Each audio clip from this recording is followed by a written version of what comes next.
मजबूत होण्यासाठी तुमचं काय म्हणणं आहे ते दमांडा, ते त्याच्यात घेणार आहेत. इकडं कशाला मांडता आणि इकडं कशाला लिहता, आमकं झालं तर काही झालेलं नाही. काहींची म्हणतो मी उगा पोटदुखी विचारलं नाही म्हणून काही नाही केलं. काय विचारायचंय?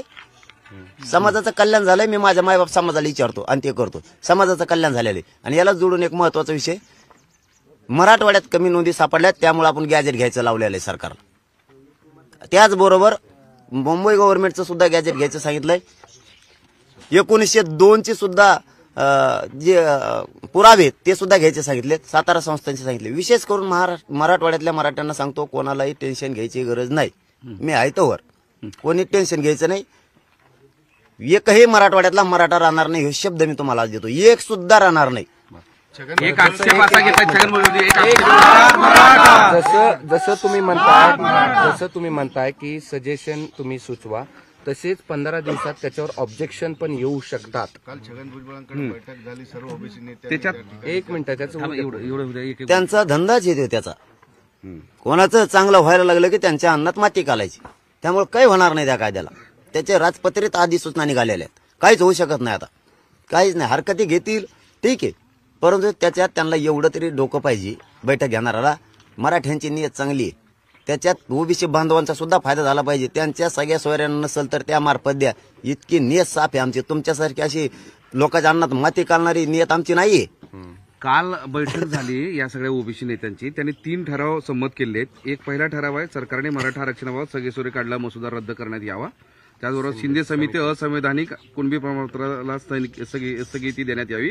त्याचबरोबर राज्य मागासवर्गीय आयोग आणि शिंदे समिती पूर्णतः रद्द करावी. काहीच होणार नाही.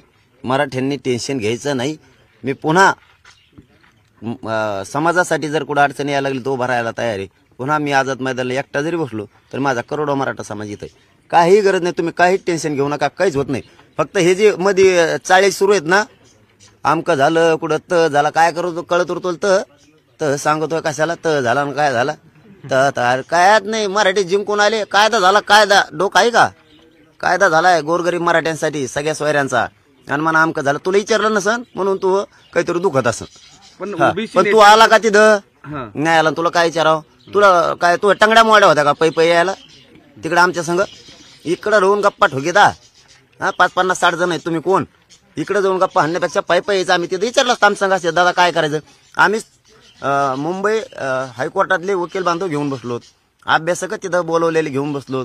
आम्ही नाही ठरवलं आधी. 3 घंटे किस पाडलाय त्यांनी त्या शब्दाचा सगळ्या सोयऱ्यांचा. आणि मग 3 वाजता सांगितलं आम्ही ठीक आहे. ते म्हणले काय होत नाही याला. तसंच तुमचं म्हणणं आता इकडे मागं मांडण्यापेक्षा आणखी ना चान्स आहे. बघा आता शेवटची तुम्हाला हात जोडून विनंती, तू मागं मांडण्यापेक्षा सोशल मीडियाला उगाच शायनिंग मारण्यापेक्षा लोकात गैरसमज पसरवण्यात. लोकात तर होतच नाही गैरसमज तुमच्याबद्दल, लोकांना माहिती सगळं. पण तरी बी तुम्हाला विनंती माझी सगळ्या अभ्यासकांना, सगळ्या तज्ज्ञांना, वकील बांधवांना, जे अभ्यासक असतील त्यांनी आपलं म्हणणं ताकदीनं तिथं मांडावं. त्यांनी त्याच्यावरती हरकती मागितल्यात. तुम्ही असं म्हणणं मांडा सगळ्या सोयऱ्यांच्या बाबत की मराठ्यांच्या गोरगरिबाच्या पोराचं कल्याण झालं पाहिजे आणि कायदा मजबूत झाला पाहिजे. हे ताकदीने ही हात जोडून विनंती. तुम्हाला म्हणजे विरोधात बोलत नाही तुमच्या किंवा तुम्हाला याला तुमच्या जीवारी लागण असं नाही बोलत. हात जोडून मुलगा म्हणून सांगतोय तुम्हाला, तुमची काय शक्ती असेल ना आता तिथं मांडणं मांडा. म्हणजे कायदा मजबूत होईल. कायदा तर आता मराठ्यांनी पारित केलायच, बनवलायच. आता फक्त तो मजबूत होण्यासाठी मांडा. आणि विशेष करून पुन्हा एकदा तो शब्द, मराठवाड्यातला एकही मराठा राहणार नाही त्याची पुरेपूर काळजी घेणे. एका बी मराठवाड्यातल्या मराठ्यावर अन्याय होणार नाही हा शब्द आहे. त्यामुळे तुम्ही टेन्शन फ्री राहा.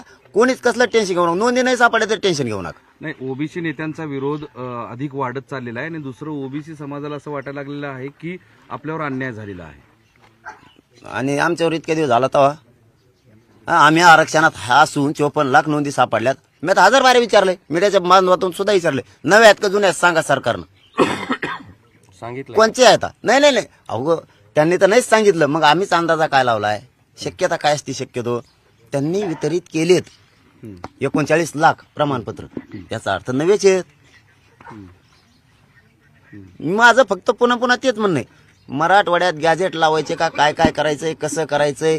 1884ची जनगणना आहे ती लावायची. हैदराबादचे पुरावे घ्यायचे.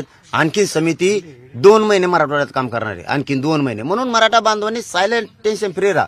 माझ्यावर विश्वास आहे ना. तुमचा विश्वासघात नाही होऊन द्याला. फक्त मराठवाड्यातल्या मराठ्यांनी कुणी काही गैरसमज पसरला, आपल्याला काय मिळालं आणि काय झालं सगळ्या महाराष्ट्राला मिळालंय आणि मराठवाड्यात सुद्धा कच्चून मिळणार आहे. टेन्शन घेऊ नका, तुमची ताकद वाजवणार एकजूट राहा. एक काही नोंदी अशा सापडलेल्या आहेत, विशेषतः बीड, काही जणांनी फोन करून सांगितलंय की बीड जिल्ह्यामध्ये नोंदी सापडल्यात त्या मोडी लिपीमध्ये आहेत, पण ज्या मोडी लिपी अभ्यासकांनी सरकारचे जे होते त्यांनी आडनावाच्या जागी काहीतरी अस्पष्ट असे शब्द दिलेत, पण तेच दुसरे विद्यापीठाचे जे मोडी लिपीकार आहेत ते असं म्हणतात की सगळं स्पष्ट दिसतंय, आडनाव पण दिसत आहेत, पण हेतुपुरस्सर ते आडनाव टाकले गेले नाहीत आणि तसं काही पुरावे दिलेले आहेत. पाटील त्याला जोडून कसं आहे की अनेक हजारो नावं डबल नावं आहेत आणि अनेक आता सुद्धा बरेच अर्ज होत आहेत, त्यांना काय आव्हान करतात? सगळ्या बांधवांना अगोदरचं यांचं महत्वाचं आहे की मी सांगतोय सरकारला आणि मुख्यमंत्री साहेबांना सुद्धा असे प्रकार जसे मागं होत होते तसे त्यांनी काही कमी केलेत. विभागीय आयुक्त साहेबांना सुद्धा माझी आज विनंती आहे की तशा अधिकाऱ्यांनी केलं असेल तर त्यांना मागं केलेले जसे कामावून कमी केले त्यांना काही ना आणखीन कामावून कमी करा. आणि बीड जिल्ह्यासह महाराष्ट्रात आणि मराठवाड्यात ज्या नोंदी सापडल्या असतात अशा ते पुऱ्या ग्राह्य धरा. कारण काहीच्या ठिकाणी नुसत्या रेषा सुद्धा वडलेले आहेत, ते वर कुणबिलेलं खाली कुणबिलेलं मध्ये रेषा वडल्यात, ते सुद्धा सगळे कुणबी म्हणून धरा.